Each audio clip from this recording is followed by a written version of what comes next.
Assalamualaikum warahmatullahi wabarakatuh. Saya akan menjelaskan tentang pengantar multimedia. Sebelum ke materinya, perkenalkan nama saya Selvi Rahmawati dengan NIM 2206001 dari Universitas Mayasari Bakti. Apa itu multimedia? Multimedia berasal dari dua kata, multi dan media. Multi dalam bahasa Latin berarti banyak atau bermacam-macam. Medium berarti sesuatu yang dipakai untuk menyampaikan atau membawa sesuatu. Dalam Kamus American Heritage Electronic Dictionary, medium adalah alat untuk mendistribusikan dan mempresentasikan informasi. Multimedia dapat diartikan sebagai penggunaan beberapa media yang berbeda untuk menggabungkan dan menyampaikan informasi dalam bentuk teks, audio, grafik, animasi, dan video. Pemanfaatan komputer untuk membuat dan menggabungkan teks, grafik, audio, gambar bergerak seperti video dan animasi dengan menggabungkan link dan tool yang memungkinkan pemakai melakukan navigasi, berinteraksi, dan berkomunikasi. Output multimedia berbentuk citra digital.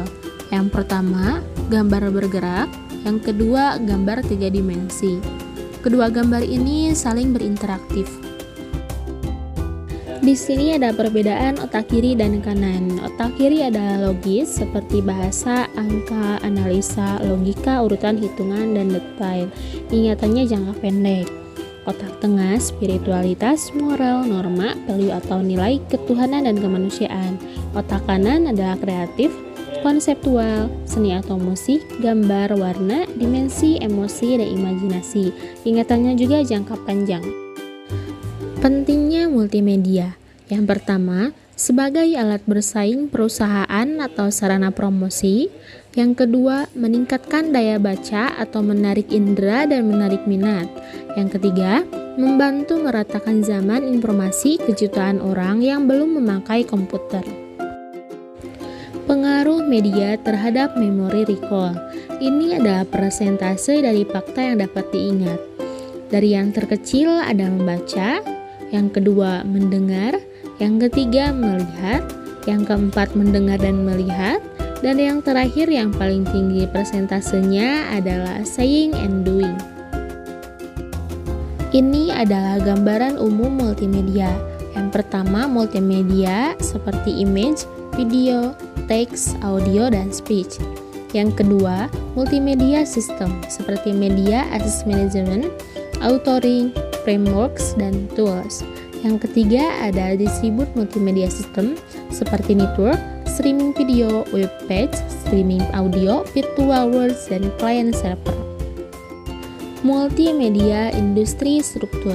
Level 1, konten atau media. Level 2, application atau software. Level 3, platforms atau hardware. Dan level 4, networking. Di sini ada software. Yang pertama Office application seperti Word dan Excel, yang kedua simulation, yang ketiga multimedia application seperti Add, Photoshop, dan Windows Media Player, yang keempat ada operating system seperti Windows dan Linux, yang kelima ada personal software, dan yang terakhir ada programming IDE seperti ASP.NET, Java, NetBeans IDE, dan C++. Perkembangan multimedia. Yang pertama, perkembangan multimedia mengikuti perkembangan internet. Yang kedua, seiring dengan perkembangan CD-ROM drive dan DVD drive. Yang ketiga, pada akhir abad 20, 2/3 rumah tangga di Amerika telah memiliki komputer, dan setengahnya terhubung ke internet. Yang keempat, adanya industri telekomunikasi seperti multimedia mobile. Yang kelima, memudahkan perusahaan untuk melakukan merger dan aliansi. Dan yang keenam, multimedia mengubah tempat kerja atau bisa mobile. Yang ketujuh, multimedia mengubah cara orang berbelanja atau teleshopping.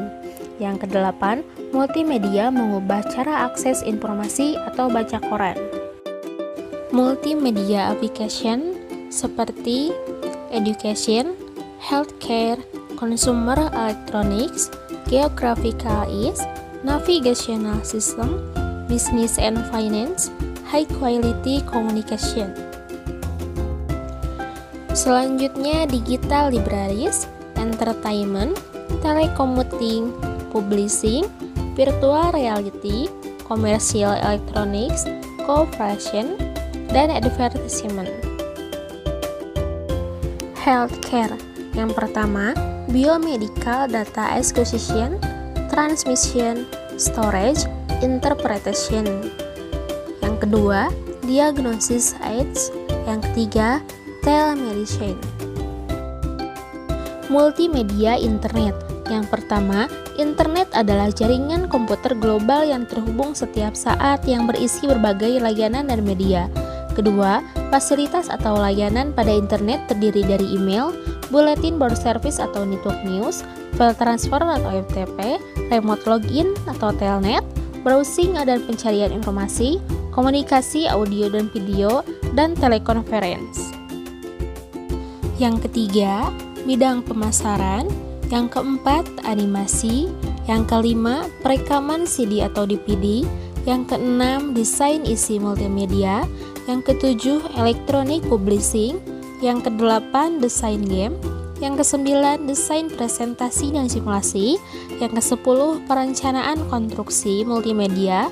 Yang kesebelas, produksi video. Sekian dari penjelasan saya. Mohon maaf bila ada kesalahan. Terima kasih. Wassalamualaikum warahmatullahi wabarakatuh.